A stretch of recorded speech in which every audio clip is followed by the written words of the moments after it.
You said this place was steps from the water. We just haven't found the steps yet. How much did we save? Enough. Enough to get lost? Or you could book a stay with Hilton. Welcome to your oceanfront room. Just steps from the water. The Hilton sale is on now. Book on Hilton.com or the Hilton app and save up to 20% to get the stay you expected. When you want savings, not surprises, it matters where you stay. Hilton, for the stay. What up? It's Interview Style. We talk about movies and stuff. We've talked about Jurassic Park at length. Not only the movie itself, our discussion available at orwhatevermovies.com or wherever you get podcasts, but also in Interview Style. But we're going to talk about it again because I would like to know if you know of any movies, Iris, that have CGI, computer-generated graphics or imagery that was just way ahead of its time. Jurassic Park seems like an obvious pick, like duh. Obviously, those special effects were mind-blowing at the time, but I have a few others. Can you think of any movies where the CGI really stands out for the time? I mean, does Pixar count? Like Toy Story? Yes. Toy Story for the time, which is, does it count? For computer-generated imagery, I would say so. I remember seeing it in the theater. Does around the same time as Forrest Gump sound right? Toy Story a couple years after Forrest Gump. Yeah, also Forrest Gump, a heavy CGI film. Yes, very much. With some techniques ahead of its time.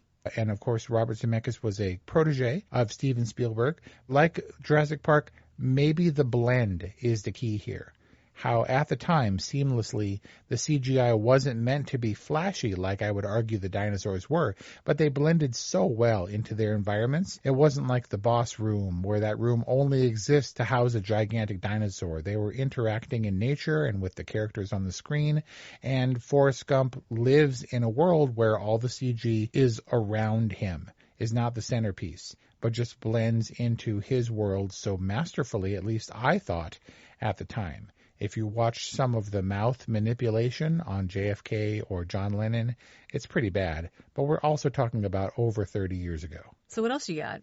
Your boy, Josh Gad, has brought Rick Moranis out of retirement and has Mel Brooks producing, even though he's like 93 or something. A new Spaceballs, I think this year, dude. You mean Josh Greenbaum? Josh Gad, who wrote the screenplay for Spaceballs 2. Oh, directed by and shout out to Josh Greenbaum. Sure, there you go. But Spaceballs, the original, why does Spaceballs endure? I don't know when the last time you watched that was. And I'm not saying all of them, but some of them. A good deal of those special effects were astounding and hold up really, really well. And do you know why? Why? So they had to go to George Lucas and be like, hey, obvious Star Wars parody. And he was like, sure, that's fine. It's a compliment, right? Not flattery, but parody is also a high form of compliment. Of flattery, yeah. And George Lucas was like, sure. The one thing I ask is that you don't do any merchandising for Spaceballs. So there is no Spaceballs, like not official. They didn't make a lot of money off of merchandising. There's a gag in the movie, but they also, he went so far as to help them as to give them unused footage from Star Wars.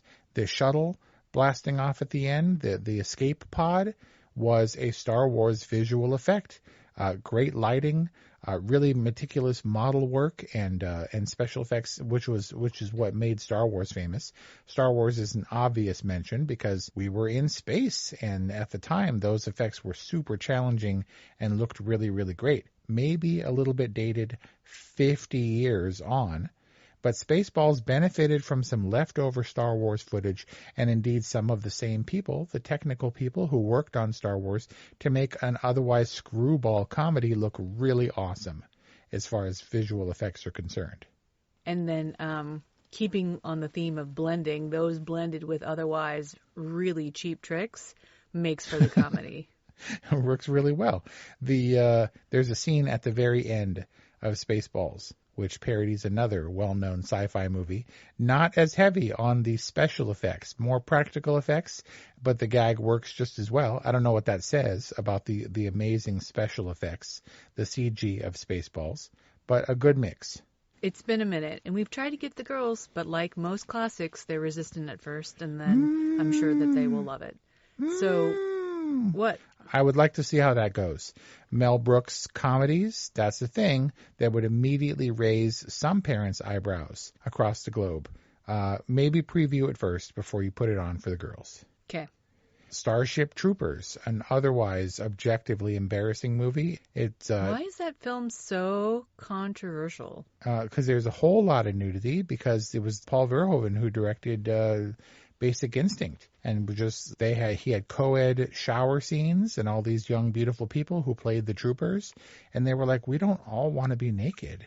And he was like, I'll be naked, and like pulled his balls out and took a shower or whatever. And they were like, oh, okay, I guess we should do it. But it was just unapologetic filmmaking. It was like aping the old propaganda war films where it's so clearly propaganda. And the idea, he was using that visual style and created this movie, which I never liked. People really like it. But man, there was some serious bug action in there. Those CG beetle bug praying mantis dudes were horrific, and like a giant flood of them for a movie that looks impossibly expensive. The special effects in a post-Jurassic Park era were great for an otherwise pretty bad movie, I'm going to argue. People love it. Whole dissertations written about it. Yep, and you can't relate because you don't care about Starship Troopers. I don't care about Starship Troopers, but I can give you one that I think you will relate to. Go for it. We were all there. You were there. Time and place. Pirates of the... What is it? Caribbean. Caribbean. In the case of Dead Man's Chest. My friend and yours, Davy Jones, played by my friend and yours. What's his name? Jeffrey Rush? No, that's Captain Barbossa. His name escapes Stellan me. Skarsgård? No. He was Bootstrap Bill Turner. Why can't I remember his name? Do I need to look it up? Bill Nye. Bill Nye. Thank you for... But I banked off of Bootstrap Bill. Anyway, Davy Jones for like 2006, that was pretty good CG. Like, it's still talked about today. It still holds up as his tentacly faced Davy Jones.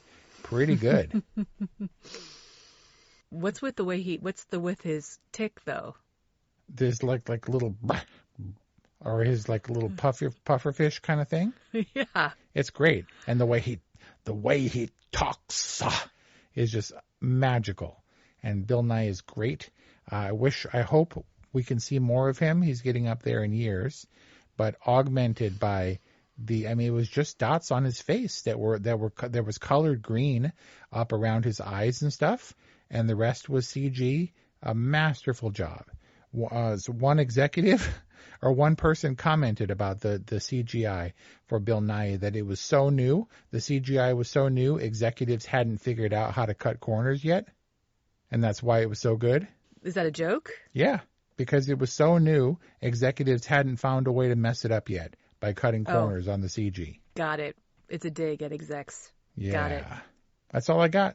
Super good CGI for otherwise varying degrees of seriousness or quality for the movies that they're in.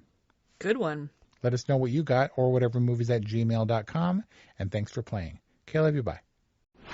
Why is it that games make us feel so good or completely rage quit? These emotions we feel are mostly not an accident. People like me designed them. I'm Chris Cross, and this is Brain Arcade, a podcast all about the psychology of game design and why games hit us so hard. Each week I bring on a new guest, designers, psychologists, storytellers, to break it all down with me. If you play, design, or just love games, follow now. Electricast.